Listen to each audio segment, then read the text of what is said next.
उन्होंने बताया कि ये 7 पंचायत कभी पुराना हुआ ही नहीं, तो 50 वर्ष में ये बोचहा ब्लॉक में पड़ता है और विधानसभा इसका मीनापुर है। तो सबसे बड़ी व्यवस्था ये है कि वोट मीनापुर के एमएलए को मिलता है। आप काम कहाँ होता है? बोचहा में।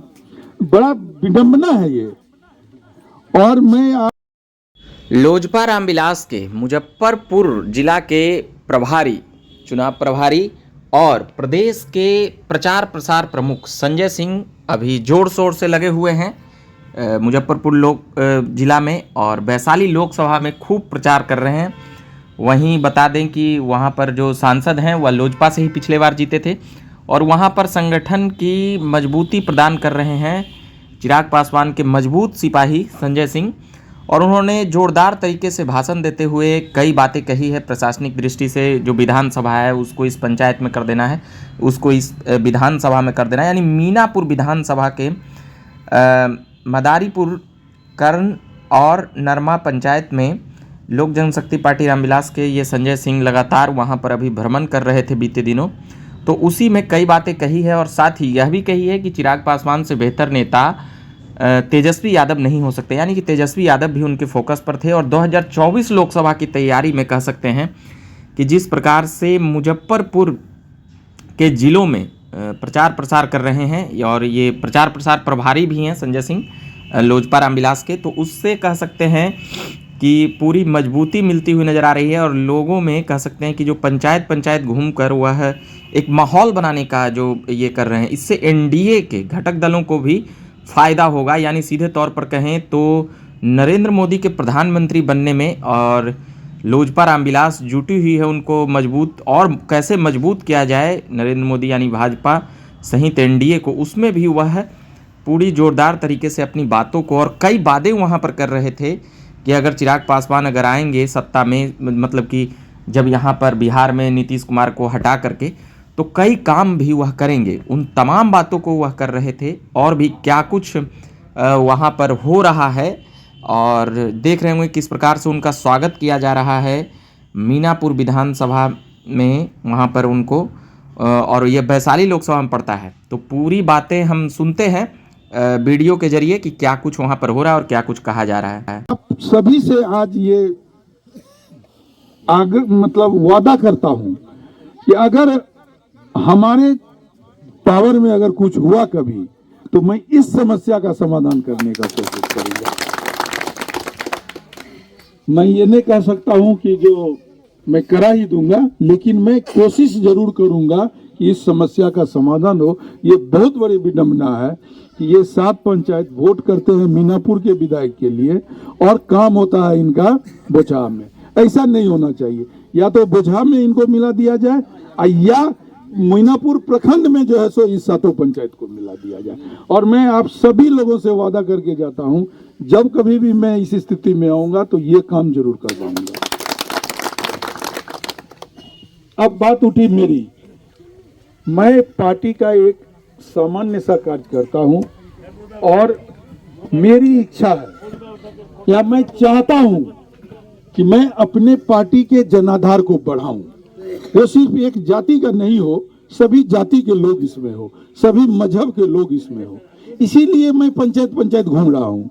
जरा कल की मैं बात कर रहा हूँ, कल मैं साहेबगंज के एक ऐसे पंचायत में था जो हम लोग का कभी वोटर ही नहीं है और वो आरजेडी छोड़ के किसी का कभी वोट नहीं किया है।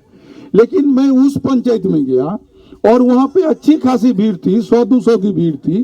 ठीक है, हमको वहाँ 100% वोट नहीं मिलेगा, 10% वोट मिलेगा, लेकिन मेरे जाने से 10 वोट तो मिला। वहाँ के लोग हमको जाने तो लोग, और हमने वहाँ पर, यदि आप लोग सोशल मीडिया में देखे होंगे तो हमने चिराग पासवान का जो नारा जो है उन सभी लोगों से लगवा लिया। मैं उन लोगों को विवश किया, उन लोगों को अपने पार्टी की विचारधारा, चिराग पासवान जी की विचारधारा को समझाया और वो सभी लोग खुश हुए। वो समझे कि हमारे बिहार में आज के डेट में अगर कोई नेता है, पढ़ा लिखा नेता है, तो वो चिराग पासवान है। अब बताइए, नीतीश कुमार अपनी पूरी जिंदगी व्यतीत कर चुके हैं, वो अपने जिंदगी के अंतिम मुकाम पे हैं। इसके बाद कौन नेता है अपने यहाँ? नीतीश कुमार के बाद कौन नेता है? चिराग पासवान जी या तेजस्वी यादव जी? तो दोनों में कोई तुलना नहीं है। एक नमी फेल, दूसरा इंटेलिजेंट। जब वो बोलते हैं चिराग पासवान जी, उनकी जो भाषा निकलती है तो वो लोगों को आकर्षित करती है। एक युवक अगर चिराग पासवान जी के भाषण को सुन ले तो मैं दावे के साथ कह सकता हूं कि वो किसी भी जाति का हो, किसी भी समुदाय का हो, वो उनका जो है सो फैन हो जाएगा। इसीलिए मैं चिराग पासवान जी के विचारधारा को, चिराग पासवान जी को घर घर तक पहुंचाना चाहता। तो मेरा दायित्व बनता है कि मैं अपने पार्टी को पूरे बिहार में जो है सो फैलाने का काम करता हूं कि जो भी हमारी विचारधारा है उस विचारधारा को, चिराग पासवान जी की जो विचारधारा है, लोक जनशक्ति पार्टी की जो विचारधारा है, उसको आप लोगों के बीच में जो है सो लाना।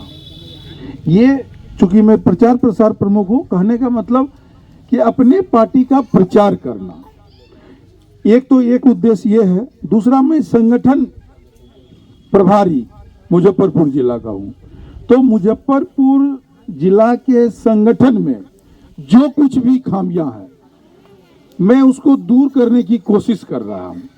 मैं चाहता हूं कि प्रत्येक पंचायत जाकर के सभी लोगों से मिलूं, आप लोगों से मिलूं, आप लोगों की समस्याओं से रूबरू हूं, डायरेक्ट कनेक्शन जनता से। और जो भी समस्या है, चाहे हमारे संगठन में जिन्होंने कि अनिल झा जी ने कहा, या कोई जनता की समस्याएं हैं, तो इन समस्या को जानना बहुत जरूरी चीज है एक नेता के लिए। जब तक हम आपकी आवाज को नहीं सुनेंगे हम नेता नहीं हो सकते। हाँ, ये जरूर है कि कोई हेलीकॉप्टर नेता आ जाए और वो आकर के वोट लेकर के, पैसा पर वोट खरीद करके जीत के चले जाए, वो आपके दुख दर्द को नहीं सुनेगा। ये तो निर्विवाद है। अनिल जी आपके दुख दर्द को समझते हैं, आपके गांव के हैं, आपके पंचायत के हैं, प्रखंड के हैं, और इन्होंने देखा है, इन्होंने विगत लोजपा के जो भी सांसद रहे हैं उनके साथ काम किया, और जो उन्होंने उन लोगों ने इस क्षेत्र के प्रति जो उनका रवैया रहा वो अच्छा नहीं रहा। हम लोक जनशक्ति पार्टी होने के नाते मैं इस बात के लिए खेद प्रकट करता हूं। लेकिन आने वाले दिनों में अगर जो कोई भी सांसद मिला, अगर पार्टी मुझे ये जिम्मेदारी देती है या किसी और को जिम्मेदारी देती है, तो मैं संगठन या प्रभारी होने के नाते मैं इन सारी चीजों को दूर करने का प्रयास जरूर करूंगा। प्रयास, कोशिशें हर वक्त कामयाब होती है, वादे अक्सर टूट जाते हैं। मैं वादा नहीं करूंगा, लेकिन मैं किसी भी समस्या की समाधान की कोशिश जरूर करूंगा। और मुझे पूर्ण विश्वास है कोई भी व्यक्ति अगर किसी भी काम को की कोशिश करता है तो वो पूर्ण जरूर होती है। मैं पूरे वैशाली लोकसभा या मुजफ्फरपुर जिला के सभी पंचायत में, और अभी तक मैं तकरीबन 70 से 75% पंचायत में जा चुका हूं, लोगों से डायरेक्ट मिल चुका हूं। सभी की हर जगह की कुछ अलग अलग समस्याएं हैं, उन सारी समस्याओं को सुनता हूं।